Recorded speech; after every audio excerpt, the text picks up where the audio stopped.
Assembly election ಚುನಾವಣಾ ಪೂರ್ವದಲ್ಲಿ ಕಾಂಗ್ರೆಸ್ ಸರ್ಕಾರ ಏನು ಭರವಸೆ ನೀಡಿತ್ತು ಅದು ಪಂಚ ಗ್ಯಾರಂಟಿಗಳು, ಮಹಿಳೆಯರಿಗೆ ಒಂದು ಗೃಹ ಜ್ಯೋತಿ ಯೋಜನೆ, ಶಕ್ತಿ ಯೋಜನೆ ಮತ್ತು ಗೃಹಲಕ್ಷ್ಮಿ ಯೋಜನೆ ಮತ್ತು ಯುವ ನಿಧಿ ಇದು ಹೇಳಿತ್ತು. ಅದು ಭರವಸೆ ಕೊಟ್ಟಂತೆ ನುಡಿದಂತೆ ನಡೆದ ಏಕೈಕ ಸರ್ಕಾರ ಅಂದರೆ ಅದು ಘನತೆವೆತ್ತ ಕಾಂಗ್ರೆಸ್ ಸರ್ಕಾರ. ಅದು ಸನ್ಮಾನ್ಯ ಮುಖ್ಯಮಂತ್ರಿಗಳಾದ ಸಿದ್ದರಾಮಯ್ಯಜಿಯ ಹಾಗೂ ಉಪಮುಖ್ಯಮಂತ್ರಿಗಳಾದ ಸನ್ಮಾನ್ಯ ಶ್ರೀ DK ಶಿವಕುಮಾರ್ ಅವರ ಸರ್ಕಾರ ನೇತೃತ್ವದಲ್ಲಿ ನಡೆದಿರುವ ಈ ಸರ್ಕಾರದ ಒಂದು ಅನಿಸಿಕೆಗಳನ್ನು ಇಲ್ಲಿ ಸೇರಿರ್ತಕ್ಕಂಥ ನಮ್ಮ ಸಹೋದರಿಯರನ್ನ ವಿಚಾರ ಮಾಡೋಣ. ಇವಾಗ ಅದರಿಂದ ಎಷ್ಟು ಎಲ್ರಿಗೂ ಹೆಲ್ಪ್ ಆಗ್ತಾ ಇದೆ, ಮುಂದಕ್ಕೆ ಏನು ಮಾಡಬೇಕು ಅವರ ಅನಿಸಿಕೆಗಳನ್ನು ಈಗ ಕೇಳೋಣ. ಅಮ್ಮ, ನಿಮಗೆ ನಮ್ಮ ಸರ್ಕಾರ ಕೊಡ್ತಿರೋ ವಿದ್ಯುತ್ ಶಕ್ತಿ ಉಪಯೋಗಿಸ್ತಿದ್ದೀರಾ? 0 ಬಿಲ್ ಬರ್ತಾ ಇದೆಯಾ? ಗೃಹಲಕ್ಷ್ಮಿ ಯೋಜನೆಯಿಂದ 2,000 ಬರ್ತಾ ಇದೆಯಾ? ಅದು ನಿಮಗೆ ಸಹಾಯ ಮಾಡ್ತಾ ಇದೆಯಾ? ಮುಂದಕ್ಕೆ ಇದನ್ನು ಮುಂದುವರಿಸಬೇಕಾ ಬೇಡವಾ? ಎಲ್ಲ ಮುಂದುವರಿಸಿದ್ರೇ ಒಳ್ಳೆಯದು, ಬಡವರಿಗೆಲ್ಲ ಒಳ್ಳೆಯದಾಯ್ತದೆ ಅಲ್ವಾ? ಸೊ ಇದು ಅನ್ಯ ಪಕ್ಷಗಳು ಟೀಕಿಸ್ತಾ ಇದ್ದಾರೆ. ಇದು ನಾನು ಏನು ಹೇಳ್ತೀನಿ, ಇರೋರಿಗೆ ಕೊಟ್ಟರೆ ತಪ್ಪಿಲ್ಲ, ಇಲ್ಲದೆ ಇರೋರಿಗೆ ಕೊಟ್ಟರೆ ತಪ್ಪಿಲ್ಲ, ಇರೋರಿಗೆ ಕೊಟ್ಟರೆ ತಪ್ಪು. ಅದು ವೇದನೆ ಹೇಳಿದೆ, ನಾ ಧನಂ ಧನಸ್ಯ ನಾ ಭೋಜನಂ ತೃಪ್ತಸ್ಯ ಅಂತ. ತಾವು ತುಂಬ ಚೆನ್ನಾಗಿ ಹೇಳಿದ್ರೆ.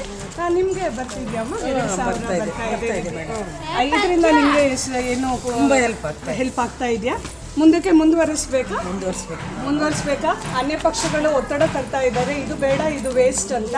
ಇದು ನಿಮ್ಮ ಇದು ಪರವಾಗಿ ಸಾರ್ ಮಾಡೋದು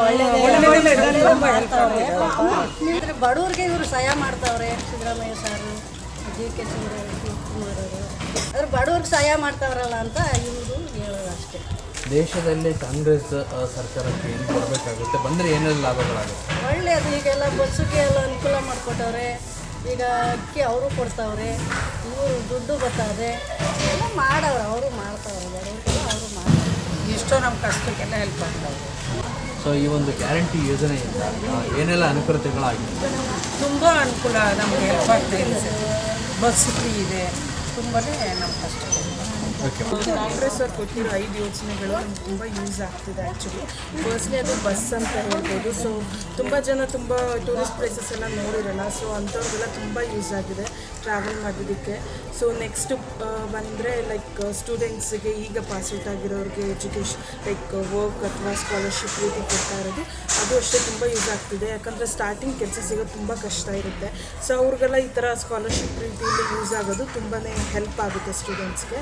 ಸೊ ನೆಕ್ಸ್ಟ್ 2,000 ಅಂತ ಬಂದರೆ ಮನೆಗೆ ತುಂಬ ಯೂಸ್ ಆಗುತ್ತೆ. ಆ್ಯಕ್ಚುಲಿ ಹಿರಿಯರಿಗೆ ಈಗ ಕೆಲಸಕ್ಕೆ ಹೋಗದೇ ಇದ್ದರೆ ಅವ್ರಿಗೆಲ್ಲ 2,000 ಅನ್ನೋದು ಮನೆಗೆ ಹೆಲ್ಪ್ ಆಗುತ್ತೆ, ಅಥವಾ ಅವ್ರದ್ದೇ ಖರ್ಚಿಗೆ ಮೆಡಿಕಲ್ ಫೆಸಿಲಿಟೀಸ್ಗೆಲ್ಲ ತುಂಬಾ ಯೂಸ್ ಆಗ್ತಿದೆ. ಇವತ್ತೇನಂತಂದರೆ BJP ಪಕ್ಷ ಪ್ರಧಾನಿ ನರೇಂದ್ರ ಮೋದಿ ಅವರು ಸಾಕಷ್ಟು ಕೊಡುಗೆಗಳನ್ನ ಕೊಟ್ಟಿದ್ವಿ, ಓದಿನ ಗ್ಯಾರಂಟಿ ಅಂತಕ್ಕಂಥ ಲೆಕ್ಕಾಚಾರದಲ್ಲಿ ಮತಗಳನ್ನ ಕೇಳ್ತಾ ಇದ್ದಾರೆ. ಇದ್ರ ಬಗ್ಗೆ ಏನು ಹೇಳ್ತೀವಿ? ಬಟ್ ಸ್ಟಿಲ್ ನಾವು ಕಾಂಗ್ರೆಸ್, ನಮಗೆ ಲೈಕ್ ನಾವು ಲೋಕಲ್ ಆಗಿ ಅಂತ ಬಂದರೆ ತುಂಬ ಹೆಲ್ಪ್ ಆಗಿದೆ ಕಾಂಗ್ರೆಸ್ ಕಡೆಯಿಂದ ಅಂತ. ಸೊ ಮೆಜಾರಿಟಿ ನಾವು ಕಾಂಗ್ರೆಸ್ಗೆ ಹೋಗ್ತೀವಿ. ಓಕೆ ಮೇಡಮ್, ತಮ್ಮ ಹೆಸರು?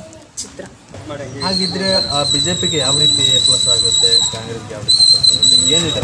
ಕಾಂಗ್ರೆಸ್ ಸರ್ಕಾರ ಚುನಾವಣಾ ಪೂರ್ವದಲ್ಲಿ ಏನು ಭರವಸೆಗಳನ್ನ ಕೊಟ್ಟರು ಅದನ್ನು ನಮ್ಮ ಕಾಂಗ್ರೆಸ್ ಸರ್ಕಾರ ಬಂದಂಥ ಈ ಕಾಲಘಟ್ಟದಲ್ಲಿ ನುಡಿದಂತೆ ನಡೆದಿದ್ದಾರೆ. ನಮ್ಮ ಸಿದ್ದರಾಮಯ್ಯಜಿ ಅವರು ಹಾಗೂ ಉಪಮುಖ್ಯಮಂತ್ರಿಗಳಾದ DK ಶಿವಕುಮಾರ್ ಸರ್ ಅವರು ಒಂದು ಸ್ಟೇಟ್ ಲೀಡರ್ಸು ನುಡಿದಂತೆ ನಡೆದರು. ಪ್ರಧಾನಿಗಳಾದಂಥ ಸನ್ಮಾನ್ಯ ಮೋದಿಜಿ ಅವರು ಏನು ಗ್ಯಾರಂಟಿಗಳು ಕೊಟ್ಟರು, ಅವರು ಕೊಡ್ತಾನೇ ಬಂದಿದ್ದಾರೆ. 10 ವರ್ಷದಿಂದ ಭರವಸೆಗಳು ಕೊಡೋದ್ರಲ್ಲೇ ತಲ್ಲೀನರಾಗಿದ್ದಾರೆ. ಹೌದು, ಅವರು ಕೊಟ್ಟರು ಸರ್ 15 ಲಕ್ಷ ಅಕೌಂಟ್ಗೆ ಹಾಕ್ತೀನಿ ಅಂತ ಅಕೌಂಟು ಓಪನ್ ಮಾಡಿಸಿದ್ರು, ಎಲ್ಲರೂ ಅಕೌಂಟ್ಸ್ ಓಪನ್ ಮಾಡಿದ್ರು. ಬಟ್ ಹಣವು ಅವ್ರ ಅಕೌಂಟ್ಗೆ ಬೀಳಲಿಲ್ಲ.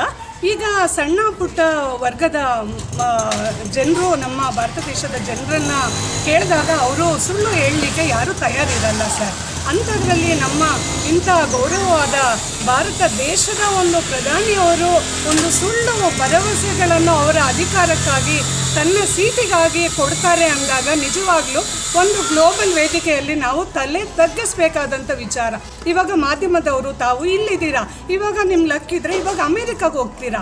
ಸೊ ಈ ಥರ ಒಂದು ಸುಳ್ಳು ಸಂದೇಶಗಳ ರವಾನೆ ಆದಾಗ ನಮ್ಮ ಭಾರತ ದೇಶದ ಗೌರವವು ಏನಾಗಬೇಕು? ಇವತ್ತು ನನ್ನ ಲಾಭಕ್ಕೆ ನಾನು ಹೇಳ್ಬೋದು, ನಷ್ಟ ಆಗ್ಬೋದು, ಲಾಭ ಆಗ್ಬೋದು, ಅದು ಬೇರೆ ವಿಚಾರ. ಬಟ್ ಒಂದು ಸತ್ಯಾಸತ್ಯ ಅಂಶಗಳನ್ನು ಮಾಧ್ಯಮದಲ್ಲೂ ಬಚ್ಚಿಟ್ಟು ಒಂದು ಸುಳ್ಳಿನ ಒಂದು ಮಾಹಿತಿಗಳನ್ನು ಕೊಟ್ಟಾಗ ಲೇಖಕರು ತಮ್ಮಂಥ ಒಂದು ಮಾಧ್ಯಮದಲ್ಲಿರ್ತಕ್ಕಂಥವ್ರಿಗೆ ಏನು ಮಾಹಿತಿ ಕೊಡ್ತಾರೆ ಪ್ರಧಾನಿಗಳು?